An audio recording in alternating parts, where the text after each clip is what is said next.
medicamento transitorio. Entonces es un tema corto, pero sí que es de importancia, porque de todas maneras tiene unas implicancias con posteriores eventos vasculares cerebrales, ¿ya? Lo clásico es esto, aún todavía persiste. Si es en examen todo eso, lo que le va a preguntar y van a decir es esto: déficit neurológico focal repentino que dura menos de 24 horas. Eso es lo que se va a mencionar. El 90% de casos de TIAs a la hora va a mejorar. Entonces, la otra cosa, las TIAs son posiblemente de origen vascular. O sea, se presume que son de origen vascular. Y se limita a un área del cerebro u ojo.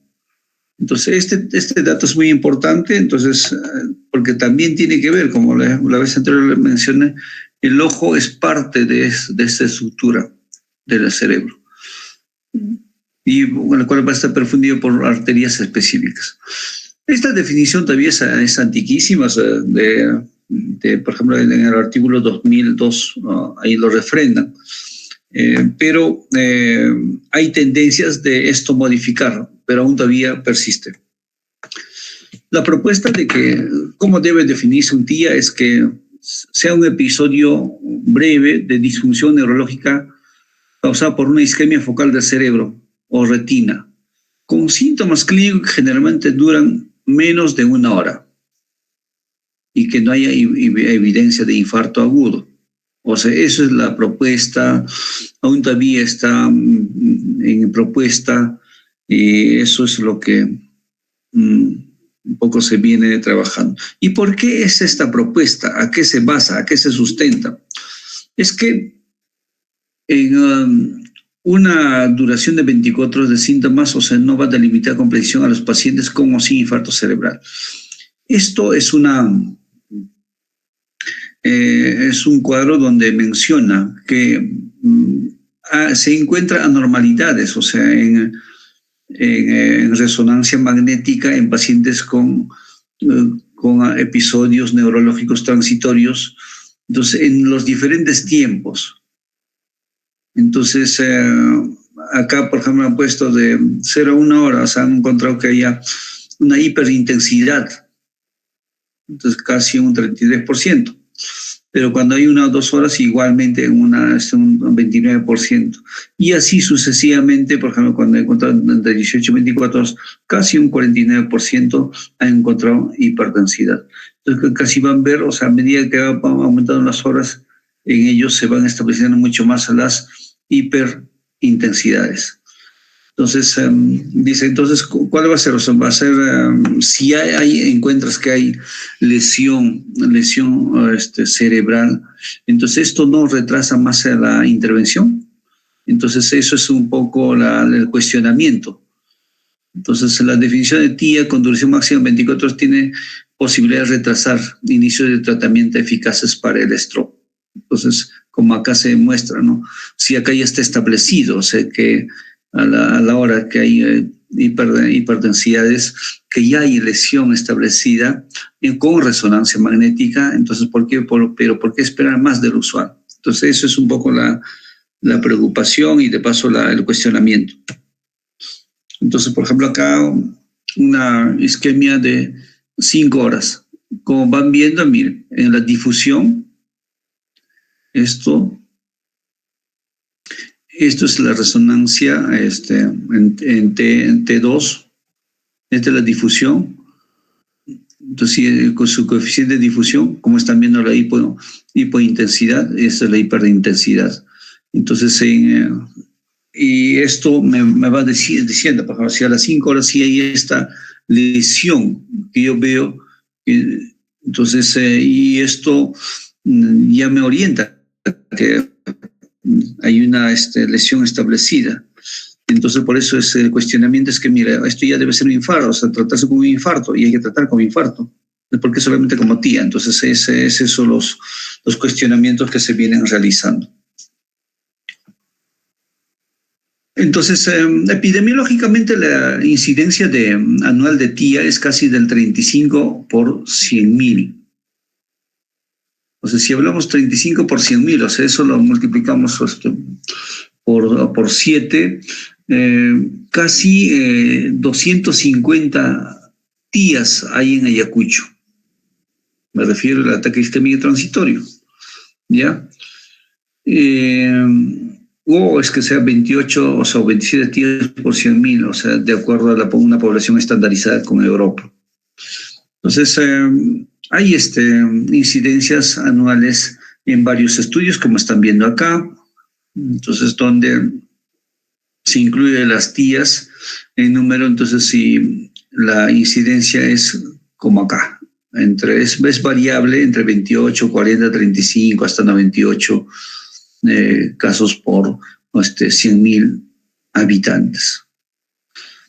Es la incidencia, pero la prevalencia de TIA, o sea, en varones casi es 2.7 entre los 65 a 69 años, o de 3.6 entre esta edad, 75 a 79 años en varones. Y en mujeres, igualmente, es un poco menos, es de 1.6, pero a esta edad, de 65 a 69, pero en mayorcitas es más que los varones. Es el mismo comportamiento que se tiene con los estro o con los ictus isquémicos. Pero hay factores de riesgo para el TIA. En cosa que, como acá menciona, mira, un factor de riesgo para el TIA, o sea, lo primero que uno ve es que la hipertensión arterial tiene que ver con mi TIA. Colesterol elevado, o sea, hipercolesterolemia igualmente tiene que ver. Diabetes es una condición que sí tiene que ver. Entonces, fibrilación auricular, entonces, enfermedades cardíacas coronarias. Cigarro sigue en agenda acá, que tiene que ver con las TIAs, abuso de alcohol o estenosis carotidia del mismo lado o una estenosis carotidia con más de 50% de oclusión o con menos de 50% de oclusión. Entonces, mire, un TIA aparentemente no es una cosa simple, porque si hay, imagínese que hay una casuística casi en esta proporcionalidad de 20% en estenosis carotidia ipsilateral, que son más del 50%, entonces esto potencialmente te puede dar un stroke, un ictus.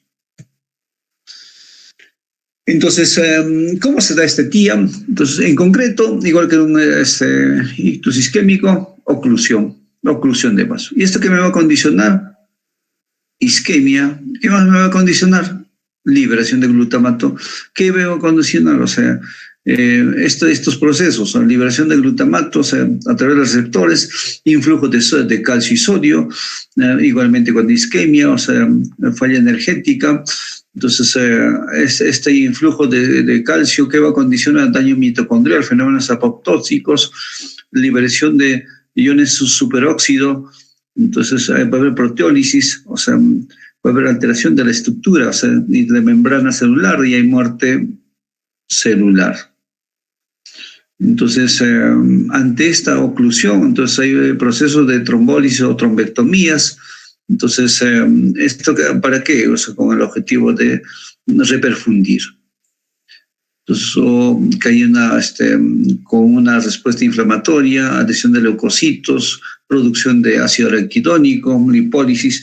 De algún otro modo, igual hay una liberación de radicales libres y condiciona posteriormente a un daño de la citoestructura y muerte celular. Entonces, esto igualmente es la fisiopatología del TIA, que tiene que ver, o sea, en similitud a un ictus isquémico. ¿Qué manifestaciones clínicas va a tener un TIA? Entonces, ahí, como menciona, puede haber un déficit motor, parestesia, no sé, hemiparestesia, dificultad en el habla o disartia, disfagia, visión doble, entumecimiento, alteración de equilibrio, ceguera monocular. Entonces, estas son las manifestaciones clínicas.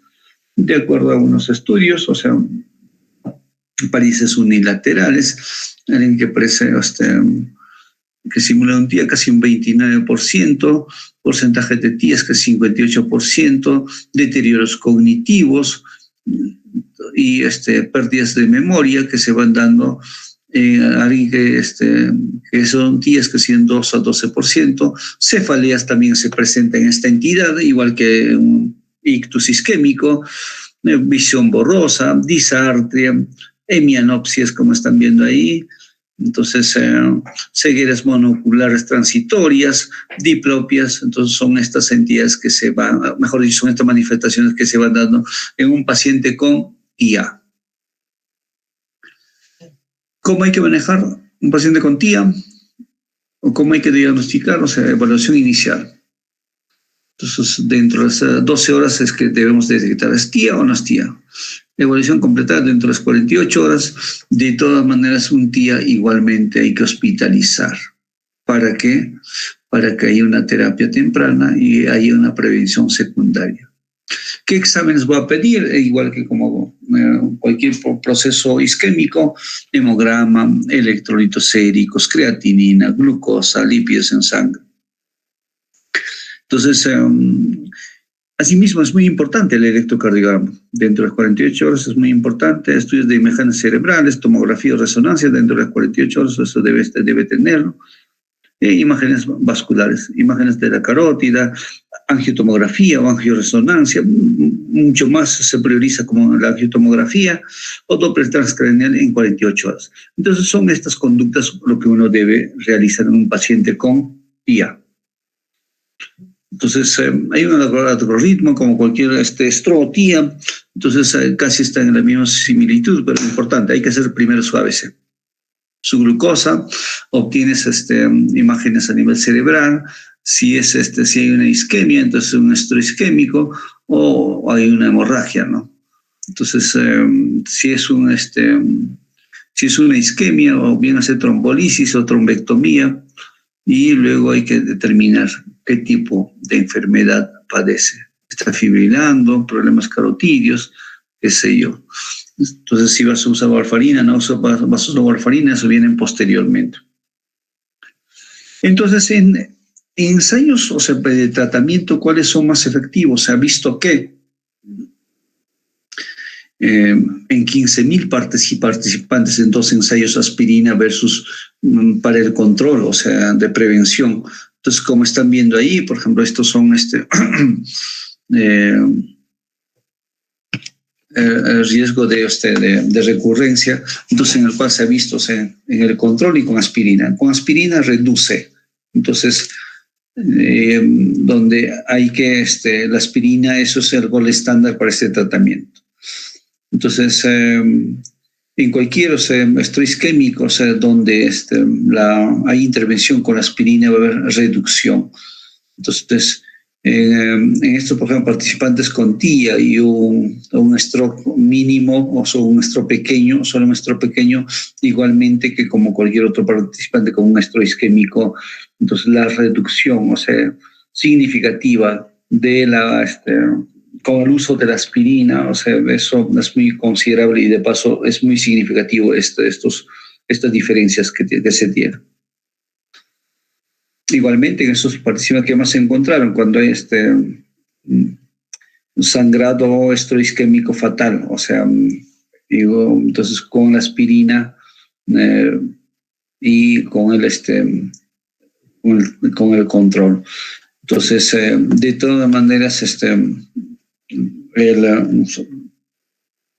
como se ha visto, o sea, con el control, o sea, se ha visto que a que evitar, o sea, que haya otro evento vascular, o sea, dando aspirina, entonces es mucho menos que tanto en aquellos que un estrés isquémico extenso o estrés isquémico que tenga un riesgo de fatalidad. Entonces es mucho menos, es por eso se plantea dar, o sea, aspirina incluso en el periodo agudo. Pues, cuando hay un stroke mínimo, igualmente, o sea, la proporcionalidad, o sea, hay diferencias significativas, o sea, solamente con control o dándole o interviniendo, entonces es que la aspirina es de lejos muy importante en esto, son muy significativa diferencia para su prevención secundaria. Otra cosa que se ha visto es que la combinación de la aspirina y el clopidogrel puede considerarse para iniciar dentro de las 24 horas de estrés isquémico, y esto por 21 días. eso ya está, o sea, en las guías donde se dice, y quedar por 20. Si es tía, tratamiento dual por 21 días. Entonces, este es el grupo de terapia, o sea, antiplaquetaria, en el cual, o sea, se ha visto que es cuando se le da solo aspirina, se le da aspirina más clopidogrel. Entonces, se ve que cuando hay, o sea, grupos de terapia antiplaquetaria, o sea, cuando hay un solo infarto o cuando hay múltiples infartos, se ha visto, o sea, primero es que solamente usar aspirina es eso lo adecuado, pero sí se ha visto diferencia significativa cuando hay infartos múltiples, pequeños, o sea, sí la aspirina más clopidogrel es de mejor, menos riesgo de recurrencia de stroke posterior. Entonces, este dato es muy importante, entonces, que me invita, y es por eso, o sea, el sustento de por qué yo doy aspirina más clopidogrel. Entonces, lo más importante es evitar o controlar los factores de riesgo. O sea, para pacientes con TIA y con stroke, o sea, ¿qué hay que hacer? Hipertensión arterial. Entonces, en todo, o sea, evento vascular cerebral, más sobre todo isquémico, hemorrágico, o sea, presión arterial. O sea, en este caso, si estuvo sin tratamiento, hay que darle tratamiento. Entonces, después de los primeros días, o sea, la presión tiene que estar establecida y que si es más de 140 de sistólico, más de 90 de diastólica, hay que iniciar su tratamiento. Entonces, esto es beneficioso, en el TIA es incierto, pero de todas maneras se recomienda que, por eso es la nivel de evidencia, que sí hay que controlar la presión arterial.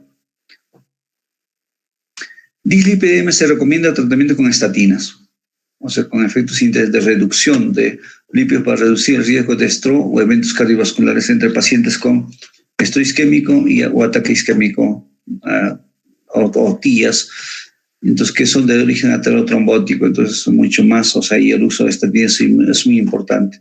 O un nivel de LDL, o sea, más de 100, entonces ahí hay que intervenir con las estatinas. Cuando hay un compromiso en la glucosa, o sea, en un paciente con estrés isquémico, entonces hay que realizar de tomos exámenes de pruebas de glucosa en ayunas, hay que pedir hemoglobina glicosilada, test de tolerancia de la glucosa. Entonces, ahí y de paso lo más importante, o sea, para un poco controlar o en todo caso para ver cómo está la condición del paciente con su glicemia, la hemoglobina glicosilada puede ser más precisa que otras pruebas, eso es lo que menciono. En pacientes con obesidad deben someterse a exámenes de detección de la obesidad, o sea, a través del índice de masa corporal. Entonces, ese dato es muy importante que hay que tomar en consideración. Para el tema de actividad física hay que iniciar, o sea, con una mayor actividad física en nuestros pacientes con TIA. En enfermedades carótidas extracraneales, o sea, la intervención, o sea, a través, o sea, endovascular. Entonces, cuando el diámetro es más de la carótida es más del 70%, entonces es una condición que sí hay que intervenir.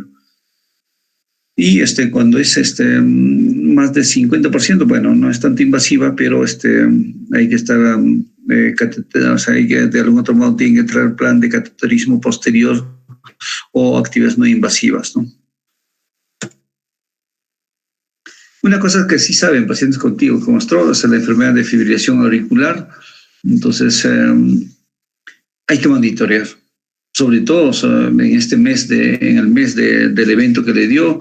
Entonces, más aún para detectar si ha habido fibrilación auricular dentro de los 6 meses del evento. O sea, eso es lo que se plantea, los 6 meses que podría haber fibrilación auricular en los pacientes con TIA. El alcohol es otro de los factores importantes en este caso del TIA. Entonces, aquellos que consumen grandes cantidades, o sea, debe reducirse o eliminar ese consumo. Y como ya les mencioné, igual el cigarro, eso hay que tratar de restringir en aquellos pacientes que tienen TIA y que son consumidores de cigarro. ¿Qué riesgo tienen los pacientes, o sea, de hacer stroke a corto plazo? O sea, aquellos que tienen TIA, pero el riesgo, o sea, a corto plazo para hacer stroke. En los 90 días, a los 3 meses, casi más del 10% hacen stroke. Entonces, por eso es una justificación. Al menos el primer día hay que hospitalizarlo, hay que poner al monitor el paciente con TIA para poder detectar alguna anomalía que podía haber. Entonces, en las primeras 24 horas, estoy hablando de un día, después de un TIA, casi 4% de pacientes tienen riesgo de hacer stroke. Y la hacen, según estudios en California o Oxfordshire. ¿Qué repercusiones tiene el TIA? Entonces, en este gráfico lo que me menciona a los 30 días, o sea, me puede dar recurrencia de un TIA, casi un 2%. O stroke, o sea, extenso, fatal, o extenso y no fatal, casi un 2-4%, o un infarto al miocardio, o también me puede dar una mortalidad. Entonces, de algún otro modo, a los 30 días, sí, posibles, hay casi 1%, o sea, de probabilidad de mortalidad. Y al año, o sea, la recurrencia del TIA, o sea, casi un 3%, un stroke fatal, y no fatal, casi un 3.8%, o sea, infarto al miocardio, y por todas las causas casi 3.8%. A los 2 años, o sea, igualmente, o sea, aumenta más años, o sea, más riesgo, más porcentaje de casuísticas con TIA recurrente, o stroke no fatal, o con todas las causas. Entonces, básicamente, mira, a medida que va pasando más tiempo, entonces la probabilidad de repercusión de que esto me puede dar un TIA, un stroke, es mucho mayor. Entonces, en pacientes con TIA sí es aplicable hacer ABCD score, y es una herramienta para mejorar la predicción, o sea, a corto plazo, con riesgo de hacer un TIA. O sea, después de un TIA, o sea, que haga un stroke isquémico. Entonces, en esto, o sea, en el ABCD, ahí interviene, o sea, factores como, por ejemplo, como age, o sea, es la edad, o sea, mayores de 60 años, o sea, eso ya es un factor, o sea, es de 60 acá. Otro, la presión sanguínea, o sea, sistólica más de 140, o la diastólica, o sea, más de 90, también es un factor. Otros son las características clínicas de un TIA, o sea, si es una debilidad unilateral o no haya deterioro, o sea, en el lenguaje, entonces es de 2. O en todo caso hay deterioro en el habla, o sea, sin debilidad, entonces es 1. Interesa en este caso si hay una debilidad. Basta que haya una debilidad, o sea, ahí aunque tenga, o sea, un deterioro en el habla, entonces es un puntaje de 2. Y otra cosa que interesa es si el TIA duró más de 1 hora o menos de 1 hora.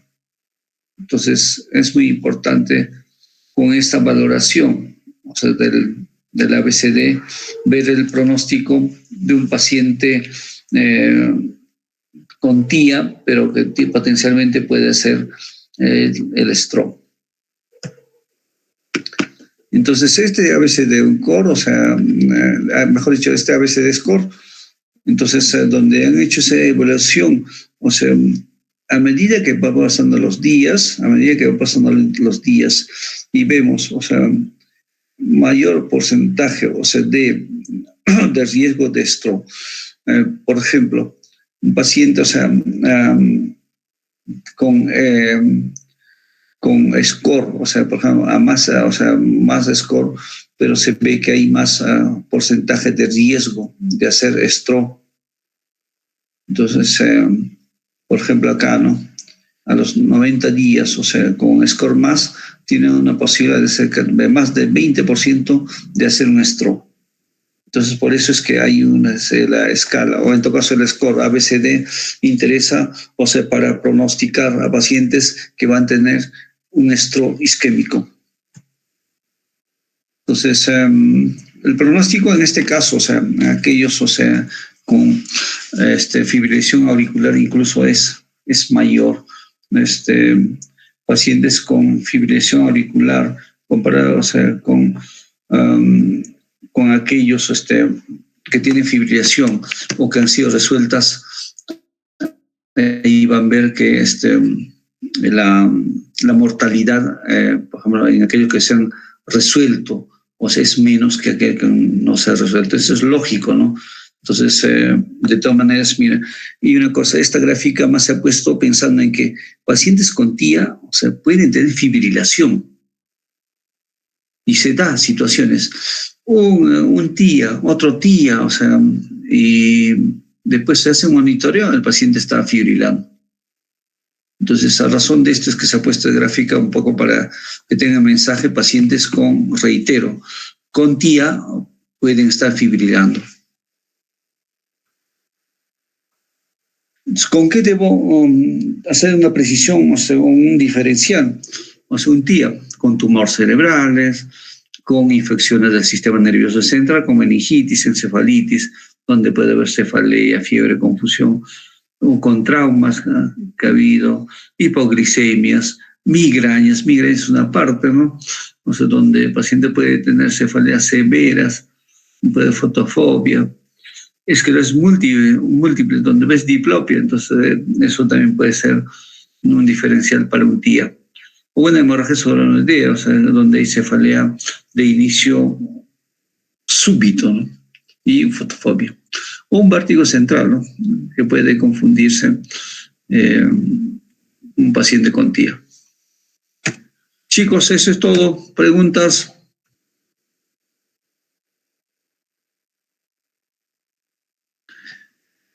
Creo que hablé solo. Preguntas, chicos.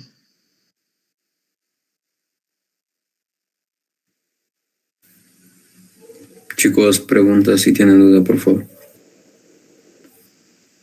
Doctor, buenas noches. Hola. Doctor, disculpe, para poner doble antiagregación, solamente los stroke leves se le pone, doctor, en graves ya no se le da, o tal vez se puede dar en bajas dosis algo, doctor. La guía menciona más en las TIAs, o sea, en ataques isquémicos transitorios, el tratamiento por 21 días, o sea, tanto aspirina y clopidogrel, o sea, es lo recomendado. El estro mínimo tiene otro tratamiento, es lo que ya les mencioné la clase anterior.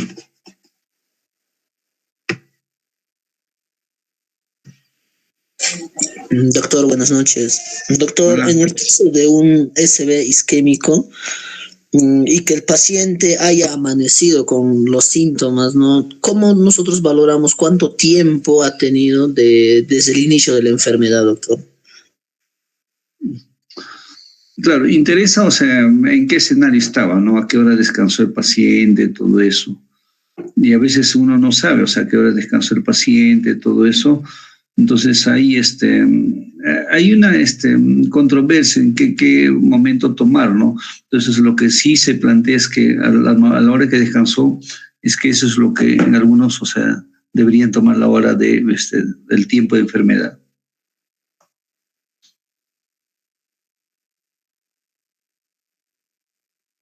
No sé si satisfago con la respuesta.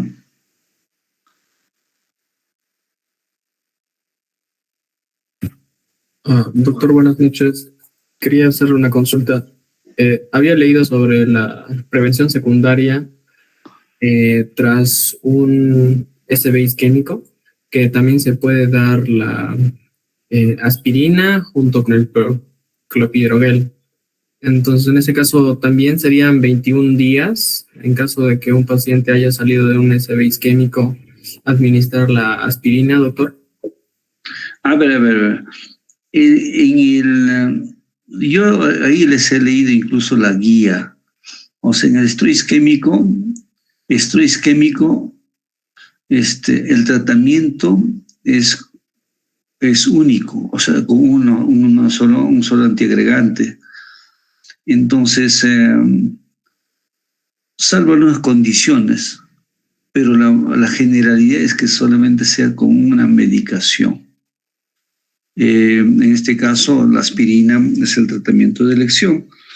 Lo que se habla acá, o sea, con clopidogrel, estamos hablando de un ataque isquémico transitorio, porque hay un grupo de personas que tienen riesgo de hacer, o sea, de tener fibrilación, pues alguna otra complicación. Entonces, pero esto es por 21 días nada más.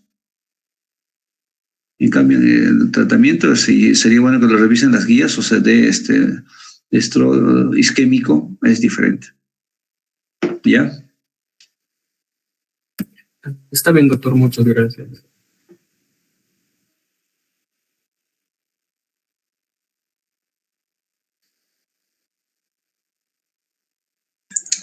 Doctor, una consulta. Había leído en una revista ecuatoriana, 2025-24 creo, que mencionaba un periodo de ventana cuando no tenías lo que es la trombólisis, ¿no?, a la mano, claro, antes de las 4.5 horas, que se podía utilizar lo que es el antiagregante como la aspirina, no más antes que usar la trombólisis. No sé si eso es correcto, tal vez.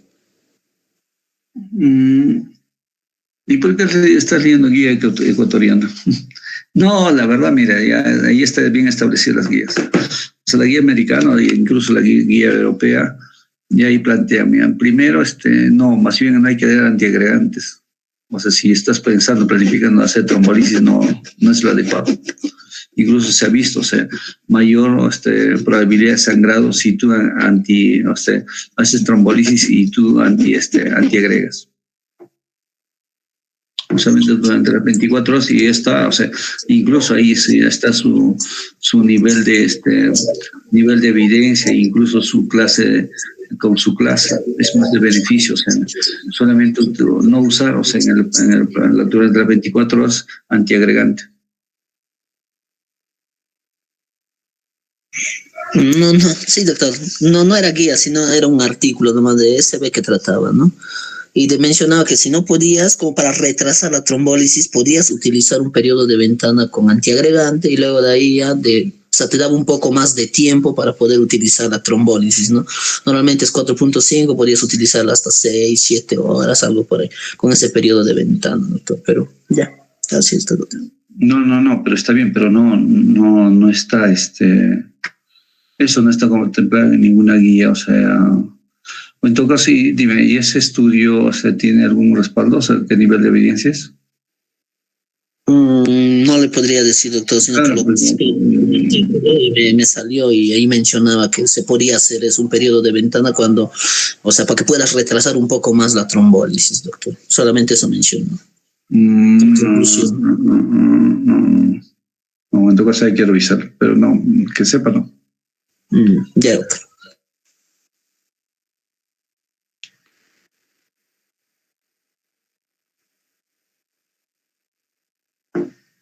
Siguiente, alguien, ahí quedamos.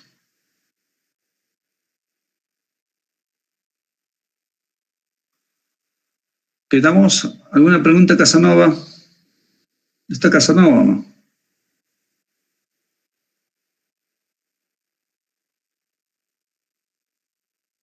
¿Está Casanova o no? Juano.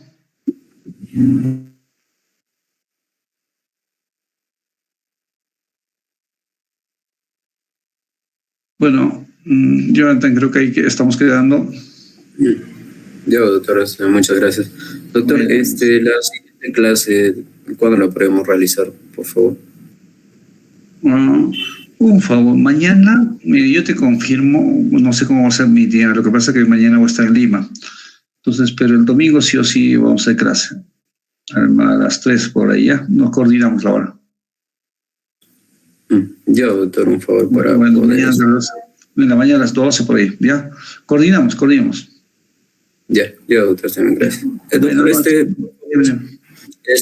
sus PPTs no podría pasar de ACV isquémico. Nos pasó uno que estaba incompleto, tenía 3 PPTs nada más. 3. Sí, ya sé que te refieres. Luego. Quedamos. Buenas noches con todos. Buenas noches, doctor, gracias.